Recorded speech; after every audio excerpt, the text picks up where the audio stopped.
Dans les autres titres, la suite du scandale Lafarge-Holcim. Le géant franco-suisse du béton est accusé de s'être compromis avec le groupe État islamique avant sa fusion. Jean-Luc Mélenchon proposait d'ailleurs d'examiner une réquisition pour le punir. On n'en est pas là, mais le patron du groupe démissionne. Pascal Jeanneret. Erik Olsen, il y a à peine 2 mois, évoquait serein l'avenir de Lafarge-Holcim et ses brillants résultats. En mars pourtant, l'affaire avait déjà éclaté et les faits en partie reconnus par l'entreprise. Les fautes commises ici, à la cimenterie d'Al-Jalabia en Syrie, des paiements à des groupes armés, y compris terroristes, pour produire, coûte que coûte. Aujourd'hui, Lafarge-Holcim confirme que certaines mesures prises en vue de permettre à l'usine syrienne de poursuivre un fonctionnement sûr étaient inacceptables et que des erreurs de jugement significatives ont été commises. Mais qu'Erik Olsen n'était ni responsable, ni pouvant être considéré comme informé de ces actes répréhensibles. Question donc, pourquoi démissionner ? Je pense que mon départ contribuera à ramener de la sérénité à une société qui a été exposée depuis des mois sur ce sujet. Sérénité, tout ce dont manque Lafarge-Holcim, selon le journal Le Monde, pour qui Erik Olsen a été poussé dehors. Olsen, l'américain, neutre dans le bras de fer qui oppose français de Lafarge et suisse d'Holcim depuis la fusion de 2015. Après le retrait annoncé du Parisien Bruno Lafont, PDG de Lafarge à l'époque des faits, aujourd'hui, les Suisses prennent la main. Par lui, le président Beat Hess, qui devient directeur général par intérim. Et lui, le Zurichois Roland Köhler, nommé directeur opérationnel. L'affaire syrienne profite aux Suisses du groupe, mais le menace. Plusieurs plaintes sont instruites en France contre Lafarge-Holcim. Le gel a eu des effets dévastateurs sur l'agriculture. Ce soir, l'ampleur des dégâts se confirme. Sur les abricotiers, sur les vignes, en Valais, 40% du vignoble est touché. Marion Tinguely, Erwan Jagu, Florence Wustiner. Il y a 2 semaines, cette parcelle était verte. Aujourd'hui, voilà ce qui reste. Le gel a touché 70% du domaine viticole de Jacques Dissner. L'encaveur n'avait jamais vu cela en 30 ans de carrière. C'est l'incrédulité. C'est devant l'ampleur des dégâts, devant l'ampleur du gel, on doit presque se pincer pour arriver à y croire. Le gel noir descendu des montagnes a fait en vallée des dégâts colossaux.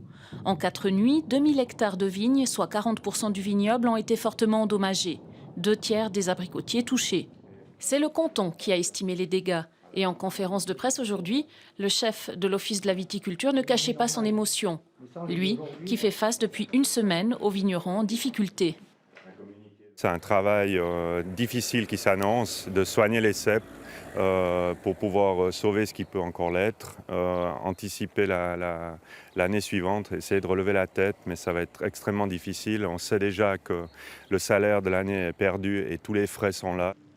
Avec le gel, les encaveurs subissent en effet une double peine. Moins de raisins, mais aussi paradoxalement, plus de travail.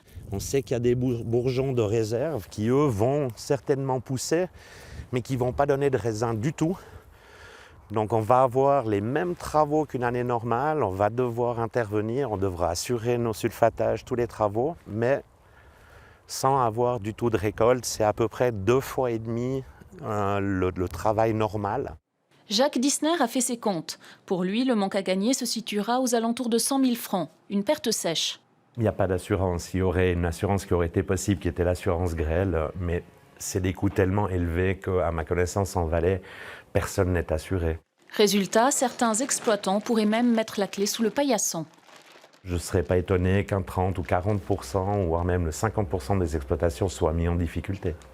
En ce qui me concerne, la situation devient extrêmement tendue et il va falloir rencontrer les partenaires financiers pour trouver une solution ensemble.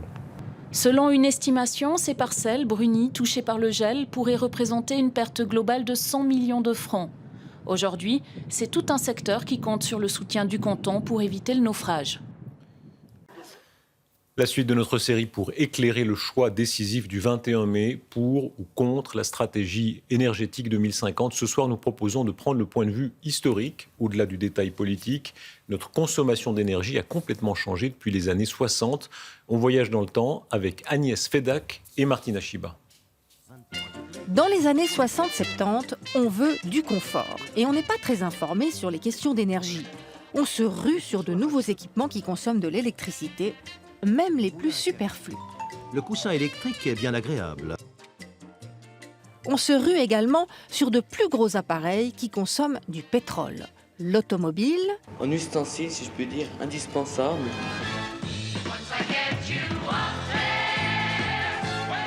mais aussi l'avion parce qu'avec la voiture c'est trop long. Enfin, on se rue sur des nouvelles choses pratiques qui font beaucoup de déchets, les couches-culottes par exemple. Des déchets que l'on balance en vrac dans un machin plein de microbes qu'on appelle un dévaloir.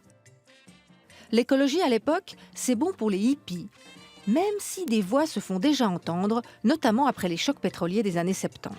Si vous y mettez des plats chauds, vous gaspillez du froid, donc de l'énergie. On parie sur le nucléaire, mais en cette époque de guerre froide, on manifeste beaucoup contre les centrales, car cela fait peur. Dans les années 80-90, on veut consommer. On est conscient du fait qu'on devrait économiser l'énergie, mais on s'en fiche un peu. C'est l'économie d'énergie. C'est l'époque de l'amour de la bagnole. Je nettoie plus ma voiture par semaine que je ne fais l'amour. Oui. Des 4x4 présentés par la Miss Suisse Lolita Morena et qui grillent des hectolitres d'essence, du fast-food et de la bouffe industrielle qui génèrent des tonnes de déchets. C'est de la bouffe qui est pas bonne, mais comme t'es pressé, t'es obligé de la bouffer, quoi. Des villas individuelles et des compagnies aériennes low cost à partir des années 90. Symbole de cette surchauffe, les humains sont aussi des piles électriques. Souvenez-vous de Bernard Tapie. Moi, je marche à l'avant d'air. La consommation énergétique augmente de manière spectaculaire. D'ici 20 ans, nous n'aurons plus ni gaz, ni pétrole. L'inquiétude aussi. La catastrophe de Tchernobyl provoque la panique. Les écolos ne sont plus des babas, mais des hommes politiques ambitieux. Nous serons présents dans 50 ans, à savoir Genève, Vaud, Neuchâtel, Bâle, Campagne et Zurich, avec 70 candidats. Année 2000, on est hyper informé, hyper responsabilisé, hyper culpabilisé. Cendrillon, regarde ce que tu fais. C'est marqué vert, là. C'est ça, c'est une bouteille, hein? La couleur de ces années, c'est le vert. Pardon, le green.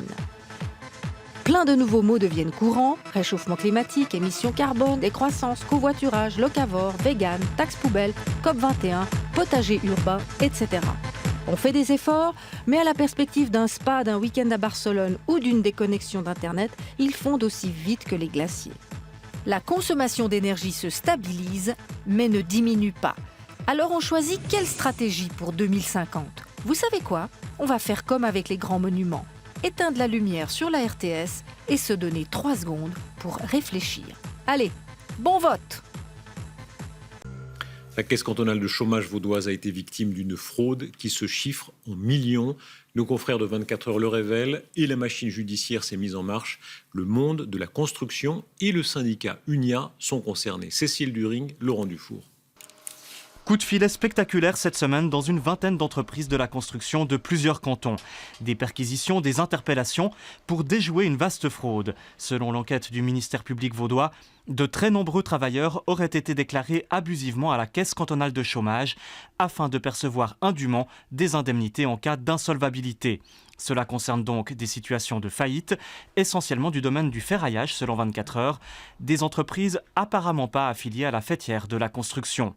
C'est un secteur de sous-traitance essentiellement, où il y a très peu d'entreprises qui sont affiliées ou membres chez nous. Il y a des entreprises qui se créent, qui se ferment, et puis où l'ancien patron va peut-être ouvrir un petit peu plus loin une nouvelle entreprise sous son nom ou le nom de quelqu'un d'autre, et c'est peut-être un peu le gros défaut de notre système.